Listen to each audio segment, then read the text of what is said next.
नमस्कार मित्रमैत्रिणींनो, आपण वृश्चिक लग्नाकडे जाऊया। आतापर्यंत घरातल्या सगळ्यांच्या लग्न कुंडल्या समोर घेऊन बसला असाल। माझं लग्न काय, तुझं लग्न काय, काय दाखवतात, कसं आहे, आणि आपण सगळे कसे छान आहोत हेच आपल्याला सगळी लग्न दाखवतात। कारण पॉझिटिव्हिटी हा ॲस्ट्रॉलॉजीचा मुख्य उद्देश आहे। भविष्यशास्त्र हे तुम्हाला पॉझिटिव्ह करण्यासाठी आहे, निगेटिव्ह करण्यासाठी अजिबात नाही। वृश्चिक लग्न आपण बघूया। हे या लग्नाची एक व्यक्ती आपल्या सगळ्यांच्या आवडीची व्यक्ती आहे। आपल्याला सगळ्यांना ती व्यक्ती माहिती आहे। ती व्यक्ती आहे कवी, सुप्रसिद्ध गीतकार, संगीतकार गुलजार। यांचं वृश्चिक लग्न अनुराधा नक्षत्राच्या प्रथम चरणामध्ये। आता मी हे जे स्पेसिफिकेशन सांगते तुम्हाला कळतंय, कारण प्रत्येक राशीतली नक्षत्र चरण असतात, तिथे लग्नाला पण ते असतं, हे सगळं माहिती झालंय। वृश्चिक लग्न अनुराधा नक्षत्राच्या प्रथम चरणामध्ये आहे। यांची रास आहे सिंह, ती पूर्वा नक्षत्राच्या प्रथम चरणात आहे। म्हणजे काय, वृश्चिक लग्न अनुराधा एक हे शनीचं नक्षत्र, मंगळाच्या राशीत शनीचं नक्षत्र आणि रवीचं चरण। सिंह राशी रवीची रास, पूर्वा नक्षत्र हे शुक्राचं आणि त्याचंही रवीचं चरण। त्यामुळे संपूर्ण रवी प्रधान उत्कृष्ट कवी आणि वृश्चिक राशीमध्ये असल्यामुळे थोडंसं गूढतेचं वलय त्यांच्या एकूणच व्यक्तिमत्वाभोवती आहे। कारण आपण त्यांचं एक गाणं इजाजत पिक्चरमधलं आहे मला वाटतं, मेरा कुछ सामान लौटा दो, हे गाणं जेव्हा त्यांनी लिहिलं आणि ते चाल लावायला संगीत द्यायला आर डी बर्मनकडे आले, तेव्हा आर डी बर्मन त्याला म्हणाले, अरे उद्या तू टाइम्स ऑफ इंडियाची ओळ वाचून दाखवशील आणि याला चाल लाव म्हणशील, हे काय गाणं आहे का? पण आशा भोसलेसारखी इतकी उत्तम गायिका असताना ते गाणं अजरामर झालंय।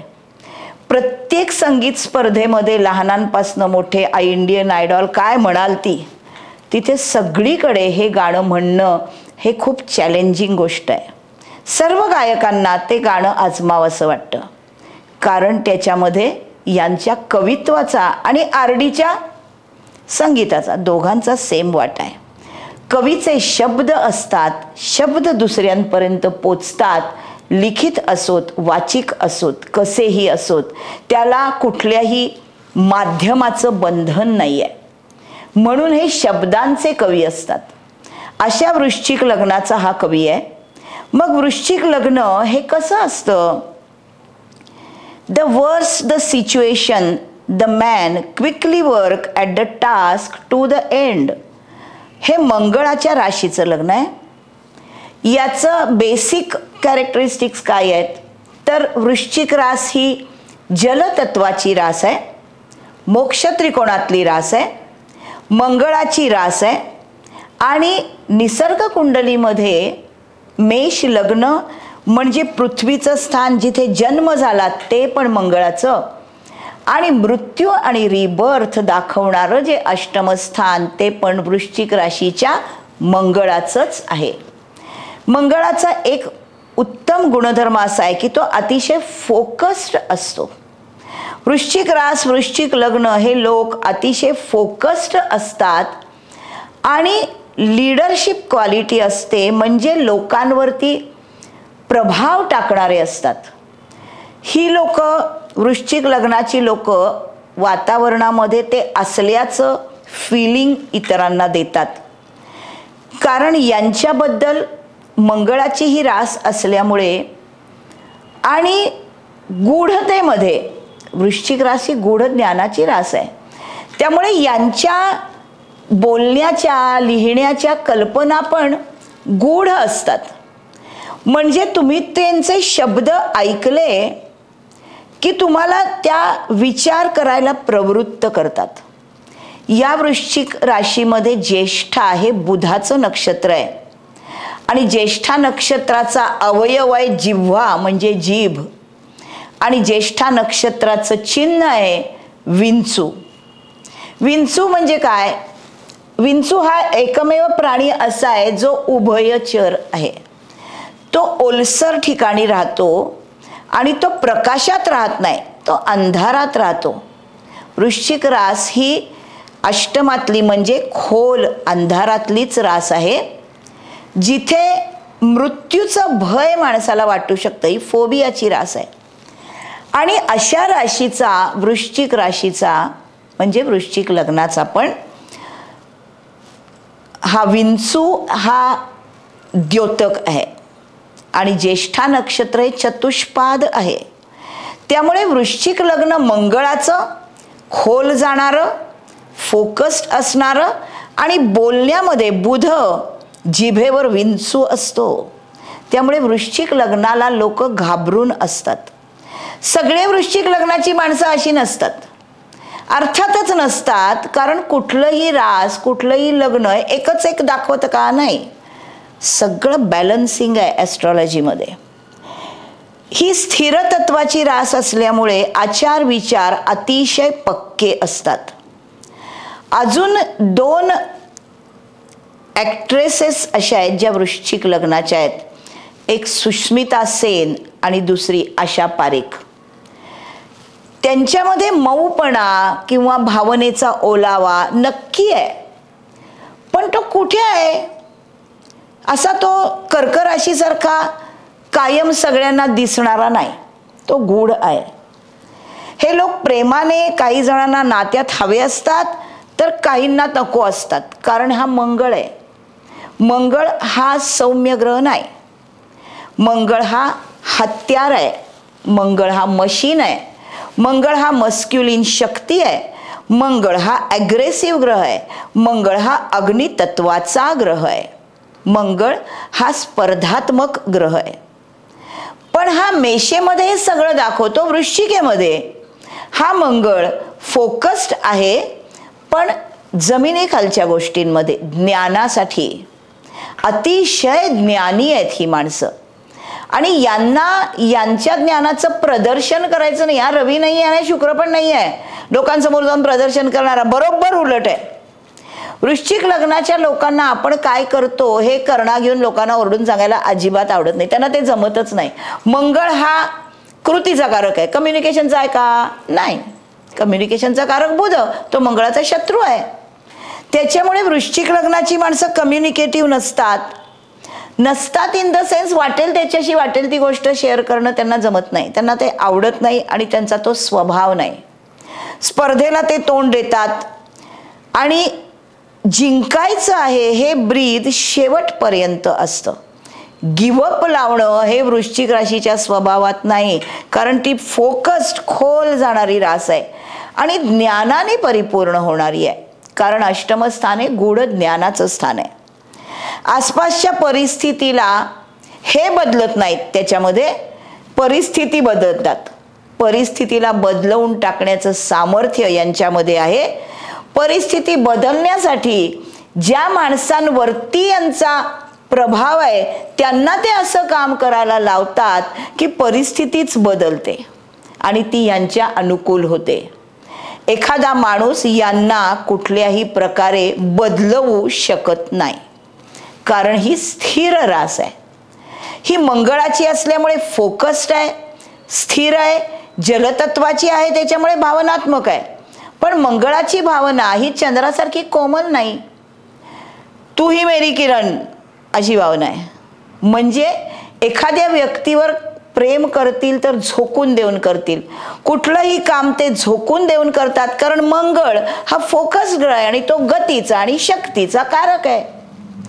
त्याच्यामुळे यांना अतिशय रिलायबल आणि जमिनीवर असलेला जोडीदार लागतो. जोडीदाराची लॉंग टर्म कमिटमेंट लागते, जन्मभर प्रेम मिळावंसं वाटतं आणि जोडीदाराला हे माहीत असलं तर अतिशय उत्तम आयुष्य जातं.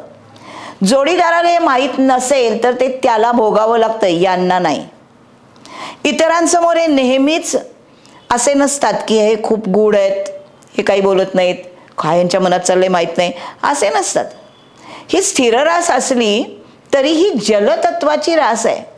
जल हा ॲब्सॉर्बंट आहे, ॲब्सॉर्ब करून घेणार आहे पाणी, त्याच्यामुळे नेहमीच अकोमोडेटिव्ह असतात. 4 लोकांमध्ये मित्रांमध्ये असतील तर आपल्या कल्पना बोलून दाखवायच्या, तुझं काय म्हणणं आहे असं, तुझं काय तसं, तुझं काय तसं. पण यांचा स्वामी मंगळ हा कुंडलीत बलवान असेल ना तर यांचाच प्रभाव लोकांवर आपोआपच पडतो, यांना तो पाडावा लागत नाही. कारण ही स्थिर रास आहे आणि मंगळाची फोकस्ड रास आहे. त्याच्यामुळे हे अकोमोडेटिव्ह असतात, प्रसन्न असतात आणि म्हणून यांच्याबद्दल खरं अटकळच बनता येत नाही. नक्की यांच्या मनात काय चाललंय हे खुद्द ते एका हाताचं दुसऱ्या हाताला सुद्धा सांगत नाहीत. हा त्यांचा स्वभाव आहे. याच्यामध्ये लोकांना किंमत द्यायची नाही असं नाही आहे, पण असं इतरांना वाटतं की हे आपल्याला किंमत देत नाहीत. इतरांना शक्य नसेल. यांच्याकडे काही काही अतिशय वेगळ्या क्वालिटीज आहेत. शारीरिक, मानसिक आणि आर्थिक कुठल्याही पेचातून यांना स्ट्रॅटेजिकली बाहेर पडता येतं. ही त्यांची कपॅसिटी आहे. ही मंगळामुळे आहे. मंगळ हा हार मानणारा ग्रह नाही. अष्टमस्थान हे गूढतेकडे जाणारं, त्यामुळे स्ट्रेट फॉरवर्ड स्थान आहे. हे ज्ञानी लोकांचं रास आहे. ज्ञानाचं हे स्थान आहे. गूढ ज्ञानाचं हे स्थान आहे. आणि हे अष्टमस्थान हे तुमच्या रिबर्थ आणि मृत्यू अशा दोन्ही गोष्टी दाखवणारा असल्यामुळे प्रचंड आशा आहे. इथे निराशा कधीच नाही. जरी हे गूढ ज्ञान असलं तरी हे आशावादी आहे. कारण मंगळ हा फोकस्ड ग्रह त्याचा स्वामी आहे आणि तो भावनेच्या स्थानात आहे. म्हणून वृश्चिक लग्नाची माणसं ही नेहमी पॉझिटिव्हिटीकडे असतात. मंगळ हा पापग्रह आहे, तमोगुणी आहे, पण तो निगेटिव्ह नाही, कधीच नाही. तो नेहमी पॉझिटिव्हिटीकडे जाणारा ग्रह आहे. प्रगती करणार आहे, स्पर्धात्मक प्रगती करणार आहे, जिंकण्याचं ब्रीद असलेला आहे, माघार घेणारा नाही, दुसऱ्यावर कुरघोडी करत नाही. पण त्याची कपॅसिटीच इतकी जास्त असते की लोक ह्याच्या पुढे हार मानतात आणि आपण अशी हार मानणं हे आपल्याच फायद्याचं आहे हे त्यांना कळतं. यांना गोष्टींमधलं पूर्ण तथ्य माहीत असल्याशिवाय हे निर्णय देत नाहीत. उगाच एवढंसं काहीतरी ऐकायचं आणि त्याच्यावर काहीतरी बोलायचं, बोललं ठीक वाटलं ठीक, नाही वाटलं गेलं, आपल्या विचारांचा सुगंध पसरायचा, पुढे दुसरीकडे दुसऱ्या ग्रुपमध्ये जायचं, हे असलं यांचं म्हणणं नाही. यांना जे काही सांगायचं असतं त्यांना तेच सांगायचं असतं. मेष आणि वृश्चिक लग्नाची माणसं, राशीची माणसं ही स्पर्धात्मक असतात, पण त्यांचं बोलणं आणि वागणं हे अग्नी आहे. त्याच्यात खोटेपणा नाही, अतिशय स्पष्ट असतं. यांना मैत्रीत पण दोन्हीकडून रियालिटी हवी असते. त्यामुळे विश्वास संपादन करणं हे खूप महत्त्वाचं आहे. या लग्नामधलं पहिलं नक्षत्र आहे विशाखा, जे गुरुचं नक्षत्र आहे. विशाखा चतुर्थ चरण हा अतिशय चांगलं चरण आहे. पुष्कर नवमांश अशी एक टर्म आहे ॲस्ट्रॉलॉजीमध्ये. त्याच्यामध्ये काही 8 अशी नक्षत्र आहेत की या नक्षत्रांचे हे चरण हे पुष्कर नवमांश आहेत. यातले ग्रह हे पालन पोषण करणारे, चांगले परिणाम देणारे असतात. त्याच्यामध्ये वृश्चिकमधलं विशाखा 4 गुरुच्या नक्षत्राचा चतुर्थ चरण. म्हणजे कुठले कुठले थोडक्यामध्ये सांगते. पुष्कर नवमांश कुठले कुठले असतात तर शनीच्या नक्षत्राचा दुसरा चरण, चंद्राच्या नक्षत्राचा दुसरा चरण, शुक्राच्या नक्षत्राचा तिसरा चरण, राहूच्या नक्षत्राचा चौथा चरण, गुरुच्या नक्षत्राचा दुसरा आणि चौथा चरण, रवीच्या नक्षत्राचा पहिला आणि चौथा चरण. हे सगळे पुष्कर नवमांश आहेत. हा गुरुच्या नक्षत्राचा चौथा चरण असल्यामुळे पुष्कर नवमांश आहे. विशाखा नक्षत्राला राधेचं प्रतीक म्हणतात. हे क्रूर नक्षत्र असल्यामुळे याची जनन शांती करावी लागते चंद्राची असेल तर. पण याला राधेचं प्रतीक म्हणतात कारण हे राहूच्या नक्षत्राच्या स्वातीच्या गोंधळातून बाहेर पडून अतिशय प्रगल्भ ज्ञानाकडे आणि पॉझिटिव्हिटीकडे आणि प्रगतीकडे जाणाऱ्या गुरुचं नक्षत्र आहे. म्हणून हे पुष्कर नवमांश आहे. जो विशाखा 4चा चंद्र हा नक्षत्र चरण स्वामी आहे. त्यामुळे अर्थातच जलतत्वाची राशी गुरुचं नक्षत्र आणि भावनात्मक चंद्राचा चरण असल्यामुळे ही माणसं मनस्वी असतात. त्यांना मनात जे वाटतं ते करून दाखवतात, हार मानत नाहीत. पुढचं नक्षत्र अनुराधा, याला अनुगामिनी म्हणतात. जे काही आत्तापर्यंत पाहिलं तपासलं त्याच्यावरूनच पुढे वाटचाल करणारं हे शनीचं नक्षत्र आहे.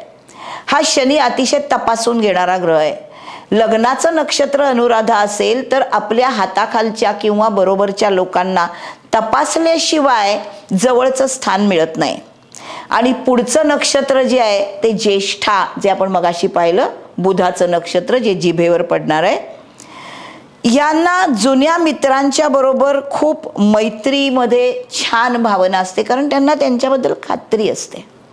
यांना जुने मित्र मैत्रिणी कितीही वर्षांनी भेटले तरी ते लगेच त्यांच्याशी कनेक्ट होतात. भेदभाव करणारी ही राशी नाही. मैत्री आहे तिथे मैत्री आहे, मैत्री नाही तिथे मैत्री नाही, आदलं मधलं थोडंसं हे थोडंसं ते असं काही नाही. आर्थिक गणितांमधली चॅलेंजेस यांना आवडतात. जलतत्वाची रास आहे पण ती अष्टमातली आहे, त्याच्यामुळे सहसा एखाद्या नाजूक प्रसंगामध्ये समजा दुःख झालं यांना तर ते दुसऱ्यांना दिसलेलं यांना फारसं आवडत नाही. आपण कणखर आहोत हेच व्यक्तिमत्व लोकांमध्ये दिसावं अशी त्यांची इच्छा असते. ही माणसं खूप हट्टी असतात. याचं कारण ही स्थिर रास आहे. त्यांना त्यांच्या हट्टापासून परावृत्त करता येत नाही. स्पर्धा जिंकणं हे त्यांना आवडतं. यांची कपॅसिटी प्रचंड आहे. ते स्ट्रेट फॉरवर्ड आहेत. आता मेष आणि वृश्चिक या दोन मंगळाच्या राशी आहेत. मेष लग्न किंवा मेष रास ही लीडरची रास आहे. वृश्चिक लग्न किंवा वृश्चिक रास हा पण मंगळच आहे. पण यांचा जे फोकस्ड लीडरशिप आहे ही जमिनीखालच्या गोष्टी म्हणजे पोलीस दल, CID, CBI इथे यांची बुद्धिमत्ता अतिशय पणाला लागते. झोकून देऊन काम करणारे आहेत. आणि इथे हे गूढ तत्वाची रास आहे, त्यामुळे आगीसारखे प्रखर पण जलतत्व असल्यामुळे पाण्यासारखे कोमल, असं दोन्हीचं मिश्रण या व्यक्तिमत्वामध्ये दिसतं. आणि जेव्हा ही जलतत्वाच्या राशीमध्ये हे लग्न आहे त्यावेळेला ह्या व्यक्तिमत्वाची लोक, त्यामुळेच असं म्हटलं जातं की काही काही लोकांना यांची मैत्री हवीशी वाटते, काही काही लोकांना हे अजिबात नात्यात नकोत म्हणून त्यांना ते घाबरतात. असं हे गूढ व्यक्तिमत्व आहे. या व्यक्तिमत्वाचं म्हणजे ह्या लग्नाचा लग्नेश मंगळ, हा लग्नेश मंगळ हा लग्नी असेल तर माणूस गूढ, स्ट्रेट फॉरवर्ड, थोडासा रागीट. हा मंगळ तृतीयामध्ये असेल, उपचय स्थानामध्ये आला आणि तो मकरेत म्हणजे उच्चीचा आला, अतिशय महापराक्रमी, त्याला जे करायचंय ते अतिशय उत्तम प्रकारे करून दाखवतो. हा मंगळ षष्ठामध्ये आला तर हा मेषेत येतो म्हणजे स्वतःच्याच राशीत हा लग्नेशासारखंच काम करतो. इथे हा चिकित्सक असतो किंवा हा हिलिंगच्या ज्ञानामध्ये असतो. चांगला डॉक्टर असू शकतो जर इथे मेषेमध्ये हा मंगळ आला, त्याच्याबरोबर बुध असेल तर. आणि हा मंगळ जर दशमामध्ये आला तर हा रवीच्या राशीमध्ये येतो, सिंह राशीमध्ये. सिंह राशीमध्ये आलेला मंगळ हा दशमामध्ये म्हणजे दिशा बली आहे, कारण हे स्थान भर दुपारी 12 ते 2 आहे. अतिशय कर्तृत्ववान, राजकारणी, लीडर, राजाच्या बरोबरीने कायम उभा राहणारा. रवीच्या राशीत मंगळ, मंगळाच्या राशीत रवी, उत्तम ॲडमिनिस्ट्रेशन अँड मॅनेजमेंट उत्तम असते. अशा ह्या स्थानांमधला हा मंगळ अतिशय उत्तम आहे. वृश्चिक लग्नाच्या कुंडलीत सप्तमामध्ये मंगळ असेल तर तो मंगळ दोष आहे, कारण तो वृषभेमध्ये येतो. असा मंगळाचं लग्न थोडंसं गूढ, थोडंसं घाबरवणारं, थोडंसं अट्रॅक्टिव्ह, थोडंसं उत्सुकता लावणारं, असं अतिशय डायनॅमिक व्यक्तिमत्व आहे वृश्चिक लग्नाचं. बघा तुमच्याकडे कोण आहे. तोपर्यंत आपण थांबूया. पुढच्या भागामध्ये धनुलग्न.